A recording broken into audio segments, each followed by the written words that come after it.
This week I found out I probably saved my mom from a heart attack, and it all has to do with her sleeping. She didn't know she had a problem. She desperately has a problem. Is this something that you struggle with too? Well, this could be snoring. This could be just having a hard time getting to sleep at night. You lay there awake for a while. It could also look like waking up multiple times during the night to go to the bathroom. We blame this on needing to go to the bathroom, but I'll explain this. Even it could mean waking up 4:30 in the morning, can't go back to sleep, wide awake. And sometimes it's just you wake up, you feel like you slept fine, but you are so bone tired. All of these things are signs that there is some level of sleep disturbance going on while you're supposed to be sleeping. I had a really interesting experience, 2 of them this weekend, that really helped me understand how insidious this is, how quiet and silent and really untalked about it is, but how dangerous it is for our health. My mother, and she gave me permission to share this, a few years ago, had a toothache, and it bothered her for a while. And finally, about 6 months ago, I was able to see her for this toothache, and I said, we really need to get a cone beam CT scan to be able to identify what's going on with this tooth. She resisted a little. She said, I don't need a scan. I think you can figure this out. I really don't even know what it is. And I said, listen, I just can see so much more when we get a scan. Let's just take a scan. So I took a scan of my mother, and I was shocked at what came back. For sure, we were looking to see what the toothache might be, but what I found instead is that her airway, or the tube that you breathe through, was literally completely blocked. One of the worst I've ever seen. I brought up the scan and I said, Mom, you can't breathe. And this is you standing up awake with your airway looking like this. And she had lots of excuses for what this could be, which we all do. We all excuse away a lot of these things. She was like, oh, it's because of the way I was holding my jaw, or because of the way I'm holding my head in the scan. Lots of different reasons that could have been the explanation. But those actually don't explain what I was seeing on the scan. And I said, I just really, really think that you need to do a sleep study. Now, a sleep study is really the only way to identify, are the symptoms that you're experiencing, do they equate to something else structurally that's going on? So she finally relented and did a sleep study. It came back with severe sleep apnea as the diagnosis. She was a little surprised. Again, she pushed back a little at some of the alternatives and options for treatment, which I'm going to talk about in a moment, because one of her biggest concerns is that she has a real hard time having anything in her mouth. It makes her gag. So she said, I can't do any of these things. So she decided she would go to a sleep doctor. She talked to a sleep doctor, and they told her the only option at this point is to do a CPAP. Now, again, in my office, we use alternatives to CPAPs. We have a lot of different things we can do instead, but she felt like this was the best choice for her. So she started using the CPAP. Now, she couldn't sleep at all with the CPAP. She struggled to sleep for about 20 years in general. She finally was able, with medication, to sleep for a few days. Went in to see the sleep doctor, and they'd gotten readings off of the CPAP. The sleep doctor said, you are at extremely high risk for a heart attack and sudden death during sleep. She contacted me and she said, thank you so much for making me get the scan, for making me get the sleep study, because I didn't have any of these symptoms. I didn't know this was even going on. Now, her mother had died, not much older than what my mother is now, died of a sudden heart attack. So this is a big deal for our family. This is a big deal for my mother. Now, when we start to look back, she did have symptoms. She has struggled to sleep ever since she went through menopause. She's had to use medications. She's had to do a lot of what we call sleep hygiene. So she had symptoms, but she just always said, it's just my hormones that are the problem. Well, now we're finding there were some major structural issues that were the problem as well. So I want to talk to you about what we found, what treatment options are, what this could look like for you moving forward as well. But I want to share the second story with you real quickly. So I was at a camp for youth this weekend, and at this camp, all the women and young women, teenage girls, were able to sleep inside of the lodge, which was very nice, and all the men and young men had to sleep outside in little cabins. Well, all of the leaders, all of the adults slept together in one cabin. They came in the morning to start making breakfast, and a couple of the leaders told me, they said, it was like a bunch of bears had killed a moose, had eaten it all, and gone back to their den to hibernate for the winter. They said the snoring was so intense, and it was in stereo. It was from every bunk, different tones, different kinds, and their eyes were just wide when they were telling me this story, and they said, we've never experienced anything like this before in our lives. We're just so glad it's morning that we can get out of that cabin. And we laughed about it, but it really wasn't very funny to me, because what it demonstrated is the number of people who struggle with this. They're struggling to breathe. When you're snoring, it means you're not getting the air you need to breathe. Period. You're not getting the air that you need for your cells to operate properly. Period.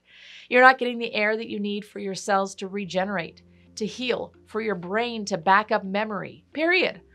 All of these things are not happening because you're not getting enough air.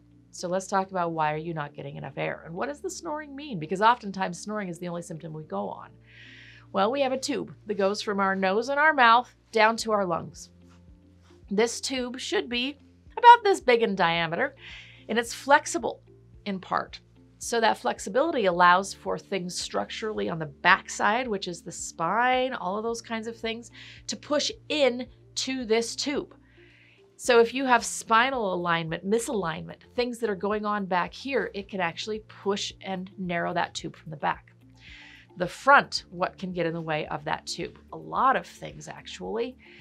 So all of the tissues that are in the mouth, if there is not room in the mouth to hold them. And what are these tissues? It might be your tongue. In fact, frequently is the tongue, the soft palate, the uvula, that thing that hangs down in the back of the throat, tonsillar tissue, adenoid tissue, nasal tissue, things that are going on in the turbinates and things in the nose.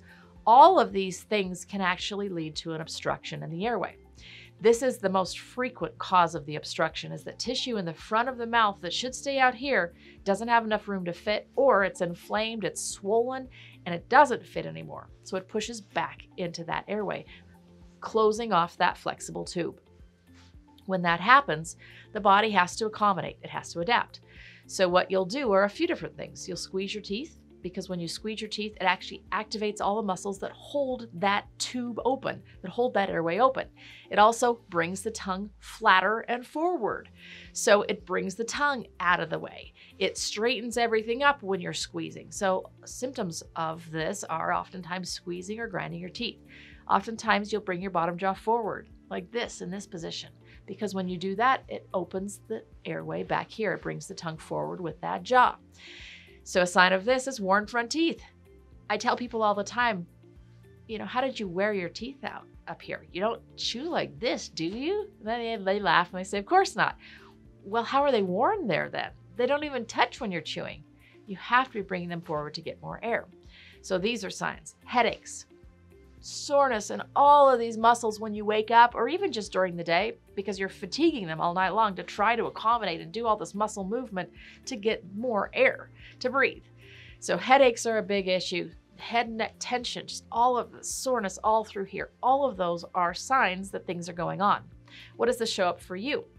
This shows up as not being able to go to sleep, because when you lay back, all of those tissues fall back into the airway, and your body says, when you do that, you don't breathe. So I'm actually not going to let you sleep. When you go to deep sleep, one of the definitions of that is paralysis. So all the muscles turn off. So your body is saying, guess what? When you lay down and your muscles go into that deep sleep mode, paralysis, and everything relaxes and all the tissue fall back into this airway, you stop breathing. So your body says, I'm not going to let you do that. It also will wake you up in the middle of the night if this is happening. If you are getting into those deep sleep modes and the tongue is falling back and it is blocking the airway, the body will say, wake up, wake up, wake up, wake up. And you wake up wide awake because it's spiked your adrenaline, your cortisol, all of those stress hormones. They're spiked now. So you wake up and you are wide awake. There's no going back to sleep. So these are the things that are going to show up for you. Waking up to go to the bathroom at night. People will say, oh, I'm just getting older. It's just what happens. And there is a prostate thing with men that does happen, but there's a hormone that actually turns off the need to use the restroom at night. This is why we can go the entire night without going, whereas during the daytime, we really can't go that long. This hormone is part of the sleep cycle and it turns off the need to go to the bathroom. But if you have low oxygen levels, what happens is that it actually creates a high level of ammonia in your system, which is very irritating to the bladder. So the bladder is more irritated. This is why kiddos that aren't getting enough air actually wet the bed, because their bladder has to empty. But it will stimulate you to wake up. Then you wake up and you go, well, I'm awake, I might as well use the restroom. So oftentimes it's sleep issues that are leading to those multiple frequent restroom use at nighttime. So these are all things that you're going to pay attention to. So what do we do about it? Well, the first thing we have to do is find that cone beam CT scan. We have to take that scan and determine, is this a structural problem? Is the tongue swollen because of infection in the mouth? Is the tissue in the back of the throat swollen because it's been caught in this airway for so long? Do you have other things going on structurally? Is your nose blocked because it was broken or because it never grew wide? Is the roof of your mouth very narrow, so there's just not room in the mouth for the tongue for the other tissues to fit? So many different things we can determine from that scan. From there is where we then build the plan. Usually it's determining, do we need to make the mouth bigger to make more room? And we can do that with expansion in adults and children alike, both. It's, do we have reason that the tissues are inflamed and swollen? Can we remove some infection in the mouth that will help that? Sometimes it's, we need to retrain the tongue to come up and forward instead of down and back. So we do muscle training and muscle therapy with the tongue. Sometimes it's a tongue tie. The tongue can't actually go where it needs to go because it's tied down to the floor of the mouth. So many different indications. All of these things are non-surgical. All of these things don't involve using a CPAP. All of these things can give you your life back. The key is finding out what the problem is. So for all those men that were sleeping in that cabin, I want to tell all of them, you need to come and get a cone beam CT scan. Let's find out what's happening. For their sake, for their partner's sake, that's sleeping in the same bed as them. For my mom, we are already working on some things. We have laser treatment that can be done to shrink tissues that don't involve wearing things in the mouth. There's so many different options. The starting point is getting that scan and identifying what's going on, and then doing a sleep study and seeing what's really happening while you're sleeping. We'll just kind of wrap up by reiterating some of these things. If you're not getting the oxygen you need, you're not able to back up memory. You're not able to regenerate and rebuild cells, which means you're not going to heal correctly. You're not able to build the metabolic energy that your cells and your body requires. When your body gets too little oxygen, our cells operate, it's kind of like they operate at 2 miles an hour instead of the potential 36 miles an hour. It's just the way the body works metabolically. I want to run at 36 miles an hour if I have the option to. So you're not able to run at that top speed. You feel it. You feel the fatigue. You feel all of these things.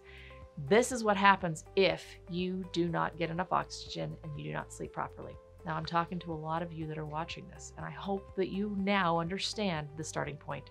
Get a cone beam CT scan, get a sleep study. If you're interested, we have a lot of help here at Total Care Dental. So it's totalcaredental.com, and a lot of resources and information at livingwelldrmichelle.com as well. I am all about helping people like my mom so that she doesn't die of a sudden heart attack in the middle of the night. Obviously, this is very personal for me, but it's personal for you too. This is you, this is your loved ones, this is your health that we're talking about. And I'm excited for you to have this information now, to be able to take it and do the next thing. So let us know how we can help. We want to help in any way we can. And I hope that you are on your way to sleeping better.